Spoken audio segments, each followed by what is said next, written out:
Hello everyone, তোমরা তো আগের ভিডিওতে দেখেছো যে আমার বর ফেসবুকে পেমেন্ট পেয়ে একটা ব্লুটুথ স্পিকার আমাকে গিফট করেছিল। আর তোমাদের আমি বলেছিলাম তার সাথে কিন্তু আরও একটা জিনিস গিফট করেছিল, সেটা তোমাদের পরের ভিডিওতে দেখাবো। তো কথা বলতে বলতে আমার ভিডিও দেখতে দেখতে তোমরা তো আশা করি বুঝেই গেছো যে যে আমি কী গিফট পেয়েছি। এই আনারকালিটা ও আমাকে গিফট করেছে। আমার তো রেড কালার ভীষণ ফেভারিট, বাট আমার কাছে প্রচুর রেড কালারের ড্রেসের কালেকশন, তাই ভাবলাম এবার অন্য কোনো কালার ট্রাই করি। আর অনলাইনে আমার এই কালারটা দেখে প্রথমেই পছন্দ হয়ে গেছিলো। জানি না আমার ভিডিওতে দেখতে কেমন লাগছে, বাট সামনাসামনি দেখতে কিন্তু ভীষণ ভালো লাগছে।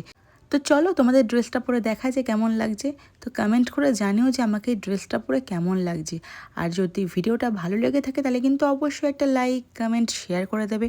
আর যারা আমার প্রোফাইল এখনও ফলো করোনি, আমার ভিডিও ভালো লাগলে কিন্তু অবশ্যই একটা ফলো করে দিও। আর তোমরাও কিন্তু আমাকে সাপোর্ট করো যাতে আমিও তাড়াতাড়ি পেমেন্টটা পেয়ে ওকে কিছু একটা গিফট করতে পারি।